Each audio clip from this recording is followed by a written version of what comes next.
इकाई 2.8 हम कर रहे थे उपन्यास में प्रेमचंदोत्तर युग। हमने लास्ट पढ़ा था मनोविश्लेषणवादी उपन्यास। प्रेमचंदोत्तर युग में सबसे पहले आया था मनोविश्लेषणवादी उपन्यास, जिसमें हमने जिनेंद्र कुमार, ईला चंद्र जोशी, अगय और डॉक्टर देवराज के बारे में पढ़ा था, उनके उपन्यासों के बारे में पढ़ा था। अब अगला है इसके अंदर सामाजिक यथार्थवादी उपन्यास। इस धारा के लेखक किसी भी विचारधारा के मोह से बचते हुए अपनी स्वतंत्र दृष्टि से समाज एवं व्यक्तियों की समस्याओं का सूक्ष्म अंकन करते हैं। वो क्या क्या प्रॉब्लम्स हैं समाज के अंदर, उनका अपने उपन्यासों के अंदर को शो करने का, उनको दिखाने का प्रयास किया गया, समस्याओं को दिखाने का इन्होंने प्रयास किया है। इस धारा के उपन्यासों की ये बड़ी विशेषता है कि ये ना तो प्रगतिवादी उपन्यासकारों की तरह समाज को अधिक महत्व देते हैं और ना ही मनोवैज्ञानिक उपन्यासकारों की तरह व्यक्ति को। ना तो ये समाज को महत्व देते हैं, ना तो ये व्यक्ति को। ये व्यक्ति और समाज को जोड़कर जो समस्याएं हैं उनके बारे में बताना चाहते हैं। तो इनमें प्रमुख कौन कौन है? प्रमुख सामाजिक यथार्थवादी उपन्यासकार और उनके उपन्यास। तो पहले उपन्यासकार हैं उदय शंकर भट्ट, जिनका जन्म हुआ था 1898 में और मृत्यु हुई थी इनकी 1966 में। उदय शंकर भट्ट के 5 उपन्यास हैं। पहला उपन्यास नए मोड़ 1954, दूसरा सागर, लहरें और मनुष्य 1956, तीसरा लोक परलोक 1958, चौथा शेष अशेष 1960 और पांचवा है 2 अध्याय 1963। तो ये उदय शंकर भट्ट के उपन्यास हैं। इसके बाद आते हैं उपेंद्र नाथ अशक। उपेंद्र नाथ अशक जो है वो, उनका जन्म 1910 में हुआ था, मृत्यु 1996 में हुई थी। इन्होंने 11 उपन्यास लिखे, सामाजिक यथार्थवाद को जोड़कर 11 उपन्यास लिखे। पहला था सितारों के खेल 1940, दूसरा गिरती दीवारें 1947, फिर बड़ी बड़ी आंखें 1955, गर्म राख 1957, पत्थर अल पत्थर 1957, शहर में घूमता आईना 1963, एक रात का नर्क 1968, एक नन्ही कंदिल 1969, फिर बांधो ना नाव इस ठाव, ये कविता भी है इसकी इसी नाम से 1974। 10th है निमिषा 1974 और 11वीं जो है इसके अंदर पलटती धारा 1997। इसके बाद आते हैं विष्णु प्रभाकर। विष्णु प्रभाकर का जन्म 1912 में हुआ, इनकी मृत्यु 2009 में हुई। इनके 10 उपन्यास हैं। पहला ढलती रात 1951, दूसरा निशिकांत 1955, तीसरा तट के बंधन 1955, चौथा स्वप्नमयी 1956, पांचवा है दर्पण का व्यक्ति 1968, 6th कोई तो 1980, 7th अर्धनारीश्वर 1992, 8वां संकल्प 1993, 9वां स्वप्न 2014 और 10वां है संस्कार 2014 के अंदर। इसके बाद आए भीष्म साहनी, जिनका जन्म 1915 में हुआ, मृत्यु हुई 2003 में। इनके 8 उपन्यास हैं। पहला है झरोखे 1967, दूसरा कड़िया 1970, तीसरा तमस 1973, तमस हमने पढ़ा भी हुआ डिटेल में, बसंती 1980, मैया दास की माड़ी 1988, कुंतो 1993, नीलू नीलिमा लीलोफर 2000 में आई थी भीष्म साहनी का उपन्यास, जय हिंद की सेना 2010 में। फिर है अमृत लाल नागर, इनका जन्म हुआ 1916 में, मृत्यु हुई इनकी 1990 में। इनके 15 उपन्यास हैं। पहला है महाकाल 1947, सेठ बाकेमल 1955, बूंद और समुद्र 1956, शतरंज के मोहरे 1959, सुहाग के नुपुर 1960, अमृत और विष 1966, 7 घूंघट वाला मुखड़ा 1968, एकदा नैमी शारण्य 1972, मानस का हंस 1972, ये हमने पढ़ा है मानस का हंस। फिर लिखा नाच्यो बहुत गोपाल 1978, खंजन नयन 1981, बिखरे तिनके 1982, अग्निगर्भा 1983, करवट 1985 और फिर पीड़िया 1990। अगले उपन्यासकार है अमरकांत। अमरकांत में ने लिखे 10 उपन्यास। पहला सूखा पत्ता 1959, ग्राम सेविका 1962, कटीली राह के फूल 1963, आकाश पक्षी 1967, काले उजले दिन 1969, बीच की दीवार 1981, सुख जीवी 1982, इन्हीं हथियारों से 2003, सुन्नर पांडे की पतोहू 2005, फिर खुदीराम। अब इन उपन्यासकारों के बारे में थोड़ी थोड़ी डिटेल पढ़ते। सबसे पहले उदय शंकर भट्ट है। उदय शंकर भट्ट कृत सागर, लहरें और मनुष्य, को कोई विद्वान आंचलिक उपन्यास मानते हैं। कई विद्वान जो कहते हैं कि आंचलिक उपन्यास है, किसी अंचल विशेष से लेकर लिए गए। इसमें मुंबई के निकट बरसोवा के मछुआरों की जिंदगी का यथार्थ और मार्मिक चित्रण हुआ है। सागर, लहरें और मनुष्य के अंदर मुंबई के निकट एक बरसोवा जगह का नाम है, वहाँ के मछुआरों की जिंदगी का यथार्थ और मार्मिक चित्रण किया गया है। नए मूड उपन्यास में शिक्षित एवं स्वावलंबी स्त्री की विवशता का अंकन हुआ है।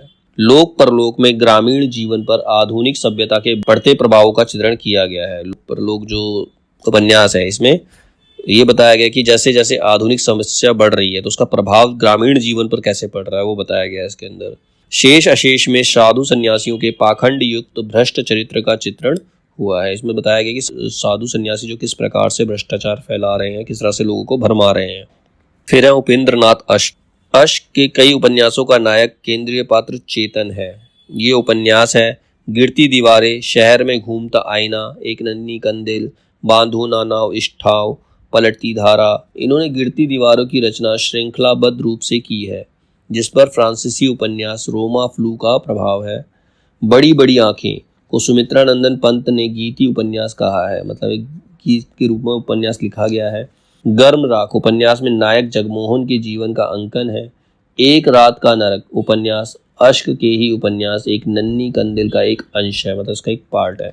फिर विष्णु प्रभाकर के ढलती रात में ब्रिटिश भारत के सन 1920 से 1936 तक की सामाजिक राजनीतिक स्थितियों का चित्रण हुआ है। मतलब ढलती रात के अंदर ब्रिटिश जो भारत में आए थे, उनका 1920 से 1936 तक राजनीतिक स्थितियां किस प्रकार की थी उसका वर्णन किया गया है। निशिकांत उनके पहले उपन्यास ढलती रात 1951 का ही एक पुनर्लिखित रूप है। तट के बंधन उपन्यास में प्रेम एवं विवाह तथा नारी समस्याओं को केंद्र में रखकर लिखा गया है। स्वप्नमयी में तर्क से परे कल्पनामयी और एक स्वप्नजीवी स्त्री के जीवन का चित्रण किया गया है। कोयतो उपन्यास कोयतो में स्त्रियों के जीवन की नैतिक रूढ़ियों एवं बलात्कार पर आधारित समस्याओं को इंगित किया गया है। अर्धनारीश्वर उपन्यास में स्त्री के शोषण, बलात्कार एवं यातना का वर्णन करते हुए स्त्री पुरुष संबंधों की जटिलता का अंकन किया गया है। संकल्प में प्रत्यक्षता स्त्री की मनः स्थिति का वर्ण चित्रण हुआ है। विष्णु प्रभाकर की दृष्टि में पुरुष एवं नारी प्रबल आकर्षण से मुक्त होकर ही पूर्ण रूप से मुक्त हो सकते हैं। जब वो एक दूसरे के आकर्षण से बाहर निकलेंगे तभी उन्हें मुक्ति प्राप्त हो सकती है। फिर आते हैं भीष्म साहनी। भीष्म साहनी सामाजिक यथार्थवाद के महत्वपूर्ण रचनाकार। उन्होंने सामाजिक यथार्थवाद को बहुत अच्छी तरीके से दर्शाया है।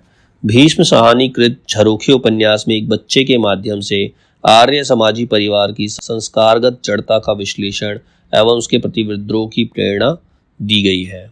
फिर कड़िया उपन्यास में विपरीत संस्कारों वाले मध्यवर्गीय पति पत्नी की जीवन कथा का वर्णन है। इसमें लेखक ने स्त्री की आर्थिक आत्मनिर्भरता के अभाव में पुरुष की बढ़ती हुई निरंकुशता और उसके परिणाम स्वरूप परिवार विघटन की अनिवार्यता को रेखांकित किया है। इसमें क्या बताया, कड़ियों में क्या बताया गया है, जो मध्यवर्गीय पति पत्नी है जिसमें पत्नी काम नहीं करती है, वो आर्थिक रूप से आत्मनिर्भर नहीं है, तो पुरुष उसके ऊपर निरंकुश हो जाता है, मतलब उसके ऊपर अत्याचार करने लगता है और उसी के परिणाम स्वरूप परिवार बिखरता है। तमस उपन्यास भीष्म साहनी का सबसे प्रसिद्ध उपन्यास है। यह 1947 ईस्वी के मार्च अप्रैल में पंजाब में हुए भयानक सांप्रदायिक दंगों पर आधारित है। इसमें लाहौर के आसपास के 5 दिनों की कहानी वर्णित की गई है। तमस में सांप्रदायिक उन्माद के चित्रण के साथ साथ उन स्थितियों और कारणों का भी चित्रण हुआ है जिनके फलस्वरूप आपसी वैमनस्य ने दंगों का रूप ले लिया। ब्रिटिश शासन और उसके कारिंदों को दंगे भड़काने की योजना का सूत्रधार चित्रित किया गया है।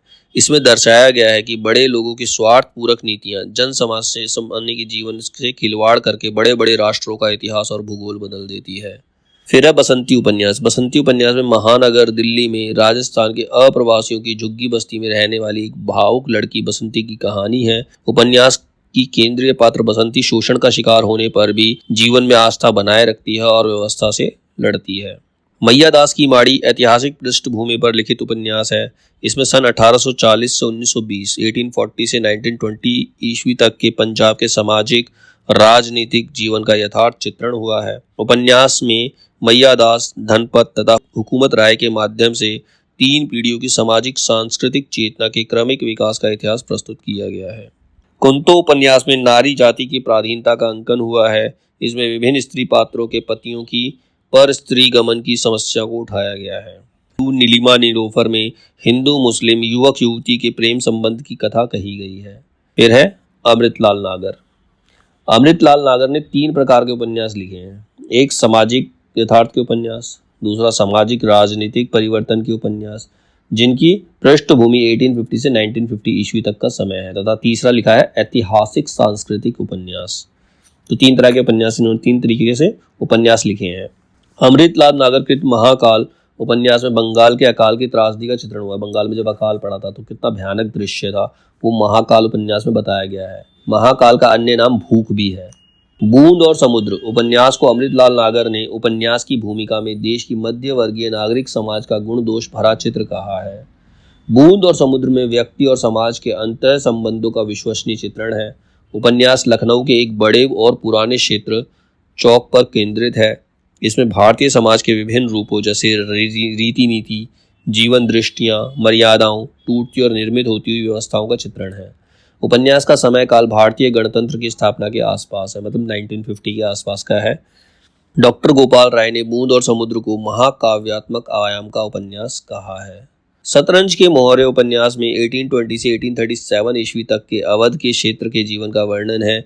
इसमें अवध के नवाबों एवं अंग्रेजों के बढ़ते वर्चस्व के मध्य पिसती हुई अवध की जनता का चित्रण हुआ है। सुहाग के नुपुर तमिल महाकाव्य शिल्पदिकारम पर आधारित उपन्यास है। इसमें मध्यकालीन कुल वधुओं तथा बाहरी वधुओं का चित्रण हुआ है, अर्थात पत्नी एवं गणिका।